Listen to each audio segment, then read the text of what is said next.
Cześć, Bartek Urban. Zapraszam do testu BMW M3 Touring, czyli kombi.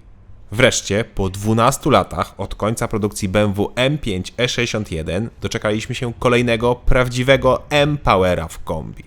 W 2022 roku, ku uciesze wszystkich fanów BMW, koncern ogłosił, że będzie bubr w kombi o kodowym oznaczeniu G81. I tutaj moje pierwsze małe zdziwienie, albo zacząłem się już przyzwyczajać, albo ta konfiguracja to powoduje, bo przedni zderzak, tak zwany bubr z tym wielkim grillem, nie wygląda w kombi tak źle. Ba, śmiem twierdzić, że zaczyna mi się podobać. Naprawdę, ten czarny kolor grilla, karbony oraz świetny zielony mat, który wymaga dopłaty 10 000 złotych, powodują, że przód wygląda agresywnie, ale nie śmiesznie. Na szczęście auto wciąż ma coś śmiesznego, a raczej może mieć. Zobaczcie na ten opcjonalny wydech. No co to ma być? No wygląda to fatalnie, ale na szczęście to jest opcja. Opcja za kupę kasy, bo wydech w takim dziwnym układzie kosztuje 29 000 złotych. Ja dodatkowo miałem tytanowy tłumik za kolejne 8 000 złotych, co razem daje nam 37 000 złotych za sam ten dziwny układ wydechowy, bo wygląda po prostu źle. Klasyczny układ z 4 rurami, gdzie mamy po 2 rury równolegle do ziemi po bokach, wygląda znacznie lepiej. Fakt, brzmienie jest nieco inne, no ale jak to wygląda? Chociaż kilku moich znajomych stwierdziło, że ten egzemplarz jest tak przesadzony, że nawet ten wydech pasuje. Może i coś w tym jest, bo egzemplarz, który testuję, ma każdą wizualną opcję, jaką tylko jest. Wkoło tego wydechu jest karbonowy dyfuzor za 9500 zł, na górze jest spoiler za 3200 zł, mamy takie mikropłetwy na szybie za 1600 zł, karbonowe obudowy lusterek za 7500 zł, karbonowe atrapy skrzeli za 4200 zł, progi karbonowe za 11 000 zł, takie mini karbonowe lotki za 3200 zł, karbonowy splitter przedni za 11 500 zł oraz karbonowe obudowy wlotów w zderzaku z przodu za 14 500 zł. A są jeszcze tak zwane winglety, czyli zagięte coś na końcu progu za 10 000 zł. Dalej schowany mamy karbonowy korek wlewu paliwa za 430 zł, karbonowe listwy progowe za 1500 zł, a na deser mamy cudowne 21-calowe z tyłu oraz 20-calowe z przodu felgi za 31 000 zł. Zobaczcie w ogóle, jak spasowane jest koło z tyłu. Ledwo wsadzam 2 palce, tak naprawdę 1,5 palca. Przód stoi niestety nieco wyżej i tutaj wchodzą 3 palce. Czyli same te dodatki, które wymieniłem, kosztują 146 000 złotych. Aha, powinny być jeszcze kapturki wentyli M oraz takie kręcące się dekielki, takie małe spinery, ale jak widać, ktoś przy zmianie opon albo zapomniał założyć, albo ktoś już sobie je niestety pożyczył. Tak, 146 000 złotych kosztują te dodatki i do niektórych mam pewne zastrzeżenia. Tak jak mówiłem, to jest na przykład atrapa, co w prawdziwym M nie przystoi. A na przykład te karbony są dość licho przyklejone, a niektóre dość mocno się ruszają. Może się nie znam i te elementy mają się tak ruszać, bo to jest jakieś aktywne aero, sam nie wiem. Wiem za to, że auto budzi na drodze ogromne zainteresowanie i w sumie nie dziwię się. Ma świetne proporcje, moim zdaniem lepsze niż zwykłe M3, do tego mamy piękny matowy lakier z cudowną felgą i festyniarski wydech. Poszerzenia na kombi świetnie się prezentują i podobnie jak i sedan, taki kombi jest o 8 cm szersze niż zwykła cywilna wersja. Moim zdaniem dać zwykły wydech i byłoby idealnie. Przeżyłbym nawet te wszystkie karbony. Chociaż takie zwykłe M3 kombi na dobrej feldze podoba mi się najbardziej. A najmniej podoba mi się to malowanie tylnego zacisku, które wygląda jakby było machnięte plakatówką. W takim razie pora na bagażnik, który co ważne ma taką samą pojemność jak zwykłe odmiany i wynosi ona 500 litrów. Super też, że jak w każdej serii 3 kombi zostawiono też otwieraną samą szybę do góry, co jest bardzo wygodne. To lubię. Sam kufer jest ustawny i ma 2 dodatkowe małe przegrody pod spodem. Są one dość płytkie, ale coś tam się da wcisnąć. Znalazłem też siatki boczne, 1 haczyk na zakupy oraz gniazdo pod zapalniczkę. Kufer można powiększyć do 1510 litrów poprzez położenie tylnego oparcia, co robimy z poziomu bagażnika. I jak widzicie, w tle widać świetne obicie foteli przednich, które są częściowo z tyłu wykończone karbonem i zamszem. Prezentuje się to znakomicie i kosztuje dodatkowe 7600 zł. We wnętrzu są też te listwy, o których mówiłem, progowe za 1500 zł oraz 2 kołki blokady drzwi za 210 zł. Ach, te detale. Miejsca z tyłu jest wystarczająco. Ja mam 186 cm wzrostu i zarówno na nogi, jak i na głowę mam kilka centymetrów wolnej przestrzeni. Do dyspozycji jest podłokietnik, który nie ma miejsca na narty, ale możemy położyć sam środek i wtedy można przewozić dłuższe przedmioty. Dodatkowo są oddzielne nawiewy, są złącza i nie ma gazetowników.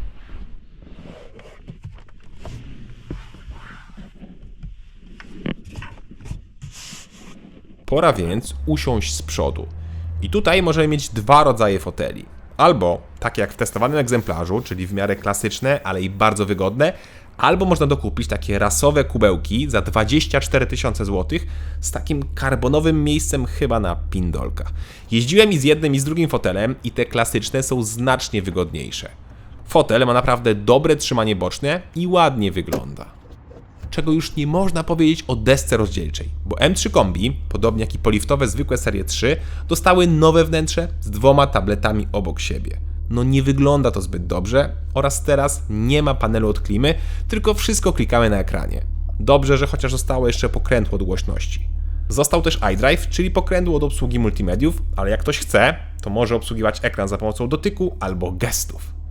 Sam system działa naprawdę świetnie, bardzo szybko, nie łapie lagów oraz ma świetne grafiki. Ale w tym aucie świetne to są ustawienia. Zobaczcie, tutaj można ustawić pod siebie niemal wszystko. Silnik, podwozie, układ kierowniczy, hamulce, kontrola trakcji, skrzynia biegów, wydech. No jest tutaj wszystko. I to część z tych opcji ma nawet po 10 poziomów trybów, jak na przykład kontrola trakcji. Da się nawet zaprogramować 2 oddzielne przyciski na kierownicy, które są idealne jak chcemy się zabawić, bo da się na przykład skonfigurować sam tryb RWD. Tak, M3 w kombi jest 4-napędowe, ale da się włączyć tryb tylnonapędowy, ale o tym będę mówił później. Teraz jeszcze ponarzekajmy, czyli porozmawiajmy o tych zegarach. Ja wciąż nie wiem, co projektanci mieli na myśli, tworząc tak komputerowy wzór zegarów. Dlaczego? No naprawdę nie rozumiem, dlaczego nie ma jakichś ładniejszych, klasycznych motywów w opcji. Sprawdźmy więc teraz spasowanie.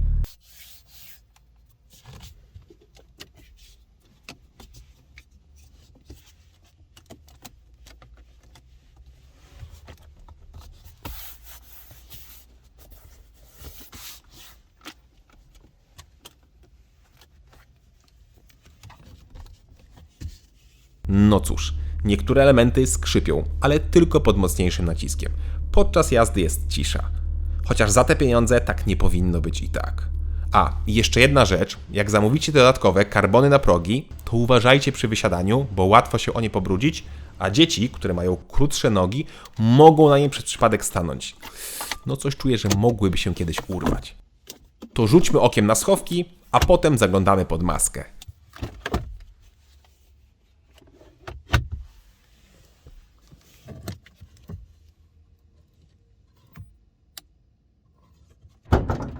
A pod maską tylko jeden silnik i jedna wersja. O ile zwykłe M3 występuje w różnych mocach i wariantach napędowych, tak M3 Kombi występuje tylko w wersji Competition, czyli tylko z silnikiem 3.0 Biturbo R6 o mocy 510 koni oraz tylko z napędem na 4 koła.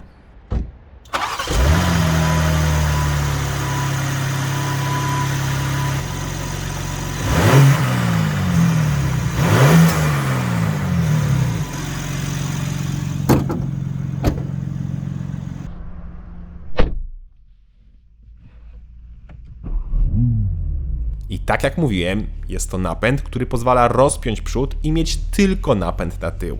A wtedy robi się tak.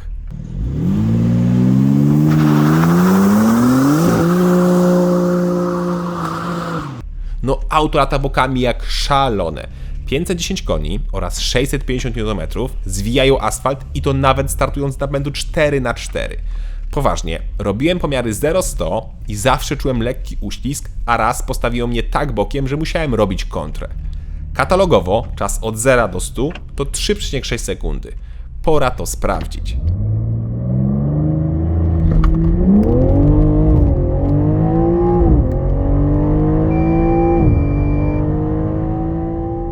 Mój najlepszy wynik to 3,5 sekundy.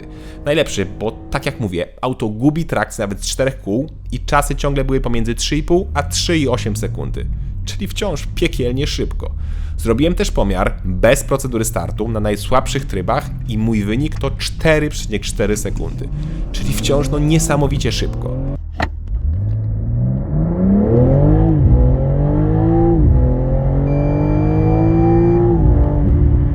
Ale jeszcze lepsze jest później, bowiem czas od 100 do 200 km na godzinę to 7,9 sekundy. Tak, 7,9 sekundy i to jest dokładnie taki sam czas, jak robiłem w nowym BMW M4, które też ma 510 koni, z tym, że tam był tylko napęd na tył, więc mniejsze straty. Tam też miałem mniejsze ocal koła, więc też to była przewaga dla M4 oraz M4 jest dużo lżejsza. Ba, te czasy są na poziomie nowego Audi RS6, które ma przecież 600 koni i V8 pod maską. Szok, jak to M3 Touring zapodaje, ale coś czuję, że ma raczej bliżej 530-540 koni, a nie te deklarowane 510, bo czasy robi świetne. Zwłaszcza, że waży jak SUV, albo i więcej. Już zwykłe M3 i M4 są ciężkie, ale wersja kombi to już przesada i waży 1940 kg. 1940. No dobra, na sucho to jest 1865, bo to są dane, które podaje się z 90% ilością paliwa oraz kierowcą o masie 75 kg, ale to wciąż jest bardzo dużo. To jest przegięcie, jak te nowe auta się spasły i to niestety czuć. O ile jeździmy normalnie, a nawet nieco szybciej po mieście, no to nie ma z tym problemu. Ale już bardzo szybkie zakręty, przerzucanie masy pojazdu powoduje, że auto jest nerwowe i wynosi je masą.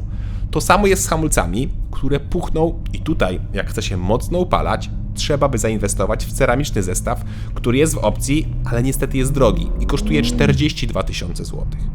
Niestety, ale M3 Kombi jest po prostu grubasem. Na daily, czyli na co dzień, jest super, ale na tor jest moim zdaniem za ciężkie. Układ i zawieszenie są świetne, ale auto jest po prostu za ciężkie.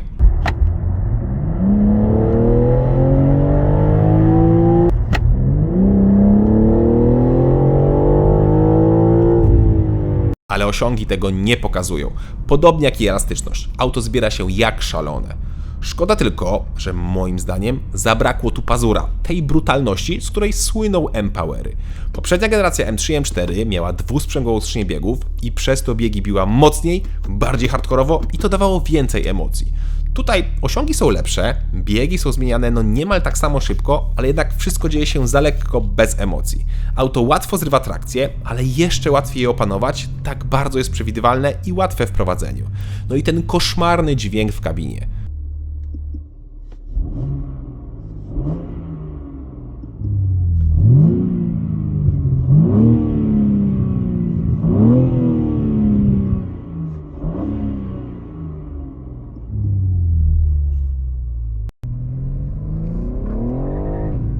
To na szczęście da się wyłączyć, ale kompletnie nie rozumiem, po co montować syntezator dźwięków w kabinie i to taki, co robi sztuczne strzały. Dramat. A propos dramatu, to posłuchajmy tego przekombinowanego wydechu.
Być może tego nie słychać na nagraniach, ale ten opcjonalny wydech jest naprawdę głośny, głośniejszy niż seria. Po odpaleniu na zimno naprawdę mocno dudni. Do tego ma nieco inny, taki bardziej basowy pomruk, za co duży plus, ale i tak wolałbym serię. Po pierwsze, wygląd, a po drugie, ten dźwięk nie jest wart dopłaty niemal 30 000 złotych. Myślę, że wystarczyłoby zmienić downpipe'a i dźwięk byłby dużo bardziej soczysty, a zmiana kosztowałaby pewnie 10 razy mniej.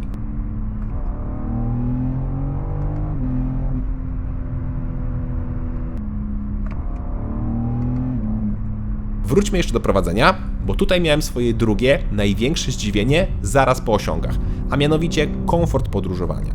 Pomimo tak dużej masy i tak wielkich kół, przypomnę, że z tyłu mamy 21, a z przodu 20 cali, auto jest naprawdę komfortowe. Poważnie, to w jaki sposób M3 Touring wybiera nierówności to jest coś pięknego. Do tego jest nieźle wyciszone i wręcz relaksujące w zwykłych trybach na trasie. No może poza wizytami na stacjach benzynowych, bo samochód przy 120 pali około 8,5-9 litrów, a przy 140 już około 11 litrów. W mieście natomiast od 15 do 20 litrów w zależności od ruchu i naszego humoru. Bak paliwa ma 59 litrów. W takim razie pora na cennik. Podstawowe BMW M3 Touring o mocy 510 koni kosztuje 497 000 złotych. Podstawowe, bo testowane BMW M3 Touring kosztowało 734 000 złotych. A nie miałem jeszcze pakietu na tor z tymi kubłami i ceramiką w opcji, a to wymaga dopłaty 75 000 złotych, czyli pękłoby 800 000 złotych. Z tym, że tak jak mówię, większość tych dodatków, które ja mam, jest zbędna, więc tak naprawdę cena to pewnie coś koło 550-600 000 złotych. Tak, wciąż jest bardzo drogo, ale obecnie auto praktycznie nie ma konkurencji. To znaczy są dwa auta. Jest Audi RS4 oraz Mercedes C63 AMG. Ale pierwszy jest dużo wolniejszy, słabszy i nie pozwala na taką zabawę jak rozpinanie napędu, a drugi ma pod maską 2 litry, rzędową czwórkę, wspomaganą hybrydą PHEV, czyli będzie pewnie jeszcze cięższy. 450-konne Audi kosztuje minimum 444 000 złotych, a Mercedes jest jeszcze bezcenny, bo oficjalnych cenników jeszcze nie ma. BMW stworzyło potwora. Potwora w kombi. Potwora, jeśli chodzi o osiągi, potwora, jeśli chodzi o wygląd oraz potwora, jeśli chodzi o cenę. No dobra, trochę mnie poniosło, bo ten wygląd, gdyby dać zwykły wydech, jest już naprawdę akceptowalny, a nawet zaczyna mi się podobać, a cena w zasadzie jest w normie, jeśli patrzeć na konkurencję. Zresztą, ilość konfiguracji kolorystycznych i dodatków jest tak duża w tym aucie, że da się ten samochód skonfigurować tak, że będzie wyglądał jak z Need for Speeda i będzie idealny dla kogoś, komu niedawno skończy się trądzik, a bez tych wszystkich dodatków i w fajnym, takim tonowanym kolorze będzie pasowała i dla szanowanego dyrektora. Wady M3 w kombi to duża masa, dźwięk podbijany w kabinie i nieco za mało brutalności. To nie jest Empower, który chcecie zabić, to jest rodzinny Empower, którego chcesz mieć jako super szybkie, pakowne daily, czyli auto na co dzień. Możemy przewieźć pralkę, możemy polatać po torze, możemy zabrać rodzinę do Chorwacji, czy możemy zrobić rondo bokiem. Auto do wszystkiego. Cześć! Aha, i jak zastanawiacie się, jaka jest różnica pomiędzy BMW M3 Touring a BMW M340i Touring, to niedługo wrzucę porównanie z takimi samochodami. Cześć!